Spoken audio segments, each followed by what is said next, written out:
మీరెప్పుడన్నా ఒకటి గమనించారా? మీరు ఏరోప్లేన్‌లో ఫుడ్ తింటున్నప్పుడు సేమ్ ఫుడ్ మీరు కిందకి తీసుకొచ్చి తింటే అసలు టేస్ట్ అనిపించదు, ఏమీ అనిపించదు. దానికి ప్రధాన కారణం ఏంటంటే 3 రీజన్స్ అయితే చెప్పొచ్చు. మనకి మెయిన్ క్యాబిన్ ప్రెషర్ వలన విమానంలో ప్రయాణిస్తున్నట్టుగా మనకి సాధారణంగా ఉండే భూమిపై ఉన్న వాతావరణం కన్నా అంటే అక్కడ ప్రెషర్ కన్నా పైన క్యాబిన్ ప్రెషరు వలన మనకి మన జ్ఞానేంద్రియాలు అంటే ముక్కు గానీ, లేదంటే చెవులు గానీ, టేస్ట్ బడ్స్ కానీ ఇవి అంత ఇదిగా పనిచేయవమాట. ముఖ్యంగా రుచి, వాసన అస్సలు తెలీదు మనకి. ఇంకొకటేంటంటే లో హ్యూమిడిటీ వలన అంటే విమానాల్లో తేమ చాలా తక్కువగా ఉంటది.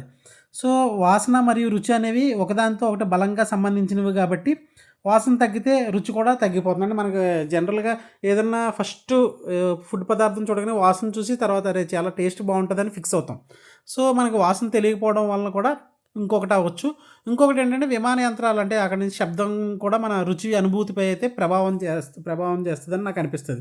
ఎందుకంటే మీరు సేమ్ ఫుడ్ మీరు అక్కడికి ఇచ్చిన ఫుడ్డు అక్కడ చాలా బావుంటది. అక్కడ సగం తిని మీరు కిందకి ఎప్పుడన్నా సేమ్ అదే పఫ్ గాని, లేదంటే అదే శాండ్‌విచ్ గాని మీరు ల్యాండ్ అయిన తర్వాత తినండి. అంత టేస్ట్ అనిపించదు. ఇంకొకటేంటంటే రుచులు తగ్గింపు ఎందుకు మనకలా అనిపిస్తదనే దానికి ఇది ప్రధాన రీజన్ మాట. అంటే మనకి టేస్ట్ బడ్స్ సరిగ్గా పనిచేయవు.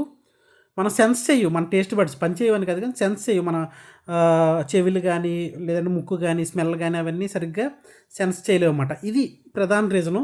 మీరు కూడా ఈ యొక్క ఎక్స్‌పీరియన్స్ చేసుంటే కామెంట్ రూపంలో తెలియచేయండి.